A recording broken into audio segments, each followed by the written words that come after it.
Clip number 702۔ اس clip میں آپ انشاءاللہ قرآن پاک کی سورہ بنی اسرائیل کی آیت نمبر 18 سے لے کر 22 تک کی تلاوت، ترجمہ اور تفسیر قرآن صراط الجنان سماعت فرمائیں گے۔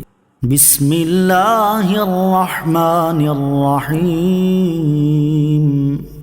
ترجمہ: اللہ کے نام سے شروع جو نہایت مہربان رحمت والا ہے۔ من کان یرید العاجلۃ عجلنا له فیہا ما نشاء لمن نرید ثم جعلنا له جہنم یصلاها مذموما مدحورا۔ ترجمہ: جو جلدی والی دنیا چاہتا ہے تو ہم جسے چاہتے ہیں اس کے لیے دنیا میں جو چاہتے ہیں جلد دے دیتے ہیں، پھر ہم نے اس کے لیے جہنم بنا رکھی ہے جس میں وہ مذموم مردود ہو کر داخل ہوگا۔ العاجلہ، جلدی والی دنیا، یعنی جو صرف دنیا کا طلبگار ہو تو یہ ضروری نہیں کہ طالب دنیا کی ہر خواہش پوری کی جائے اور اسے دیا ہی جائے اور جو وہ مانگے وہی دیا جائے، ایسا نہیں ہے، بلکہ ہم ان میں سے جسے چاہتے ہیں دیتے ہیں اور جو چاہتے ہیں دیتے ہیں، اور کبھی ایسا ہوتا ہے کہ محروم کر دیتے ہیں، اور کبھی ایسا ہوتا ہے کہ وہ بہت چاہتا ہے اور تھوڑا دیتے ہیں، اور کبھی ایسا ہوتا ہے کہ عیش چاہتا ہے مگر تکلیف ملتی ہے۔ ان حالتوں میں کافر دنیا و آخرت دونوں کے خسارے میں رہا، اور اگر دنیا میں اس کو اس کی پوری مراد دے دی گئی تو آخرت کی بد نصیبی و شقاوت جب بھی ہے، جبکہ مومن کا حال اس سے بالکل جدا ہے کہ جو آخرت کا طلبگار ہے اگر وہ دنیا میں فقر سے بھی زندگی بسر کر گیا تو آخرت کی دائمی نعمتیں اس کے لیے موجود ہیں، اور اگر دنیا میں بھی فضل الہی سے اس کو عیش ملا تو دونوں جہان میں کامیاب۔ الغرض مومن ہر حال میں کامیاب ہے، اور کافر اگر دنیا میں آرام پا بھی لے تو بھی کیا، کیونکہ بالآخر تو اسے ذلیل و رسوا ہو کر جہنم میں ہی جانا ہے۔ دنیا کی خاطر آخرت برباد نہ کریں۔ خلاصہ کلام یہ ہے کہ دنیا اتنی ہی ملے گی جتنی نصیب میں ہے، خواہ اسے فکر سے حاصل کریں یا فراغت سے، لہٰذا بندے کو چاہیے کہ وہ اپنی دنیا بہتر بنانے کے لیے اپنی آخرت کو برباد نہ کرے، یوں ہی وہ کسی کی دنیا کی خاطر بھی اپنی آخرت تباہ نہ کرے۔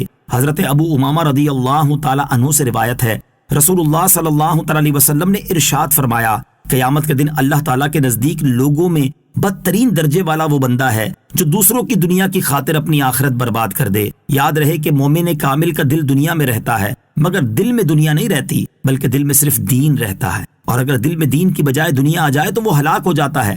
جیسے کشتی پانی میں جائے تو تیرے گی، لیکن پانی کشتی میں آ جائے تو کشتی ڈوب جائے گی۔ ومن اراد الآخرة وسعى لها سعيها وهو مؤمن فأولئك كان سعيهم مشكورا۔ ترجمہ: اور جو آخرت چاہتا ہے اور اس کے لیے ایسی کوشش کرتا ہے جیسی کرنی چاہیے، اور وہ ایمان والا بھی ہو، تو یہی وہ لوگ ہیں جن کی کوشش کی قدر کی جائے گی۔ ومن اراد الآخرہ، اور جو آخرت چاہے۔ اس سے پہلی آیت میں طالب دنیا کا بیان کیا گیا، جبکہ اس آیت میں طالب آخرت کا بیان ہے۔ چنانچہ ارشاد فرمایا کہ جو آخرت کا طلبگار ہے اور اس کے لیے ایسی کوشش کرتا ہے جیسی کرنی چاہیے، یعنی نیک اعمال بجا لاتا ہے، اور وہ ایمان والا بھی ہو، تو یہ وہ آدمی ہے جس کا عمل مقبول ہے، اور یہی وہ لوگ ہیں جن کے اعمال کا اچھا صلہ دیا جائے گا۔ عمل کی مقبولیت کے لیے درکار 3 چیزیں اس آیت میں مومن ہونے کی شرط کا بیان ہے۔ اس سے معلوم ہوا کہ ایمان کے بغیر کوئی نیکی قبول نہیں۔ نیکیوں کے لیے ایمان ایسا ضروری ہے جیسے نماز کے لیے وضو یا بہترین غذا کے لیے زہر سے خالی ہونا۔ ایمان جڑ ہے اور اعمال اس کی شاخیں۔ صدر الافاضل مفتی نعیم الدین مراد آبادی رحمۃ اللہ تعالی علیہ نے یہاں بڑی پیاری بات ارشاد فرمائی کہ اس آیت سے معلوم ہوا کہ عمل کی مقبولیت کے لیے 3 چیزیں درکار ہیں۔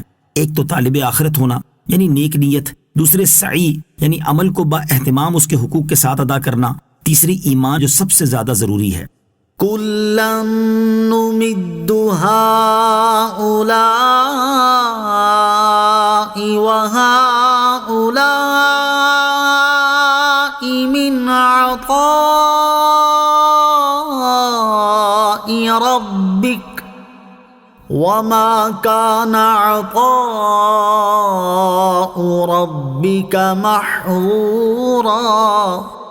انظر كيف فضلنا بعضهم على بعض وللآخرة أكبر درجات وأكبر تفضيلا۔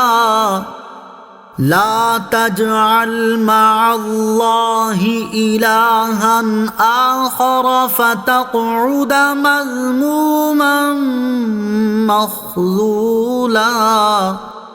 ترجمہ، ہم آپ کے رب کی عطا سے ان دنیا کے طلبگاروں اور ان آخرت کے طلبگاروں سب کی مدد کرتے ہیں، اور تمہارے رب کی عطا پر کوئی روک نہیں۔ دیکھو ہم نے ان میں ایک کو دوسرے پر کیسی بڑائی دی، اور بے شک آخرت درجات کے اعتبار سے سب سے بڑی ہے اور فضیلت میں سب سے بڑی ہے۔ اے سننے والے، اللہ کے ساتھ دوسرا معبود نہ ٹھہرا، ورنہ تو مذموم بے یار و مددگار ہو کر بیٹھا رہے گا۔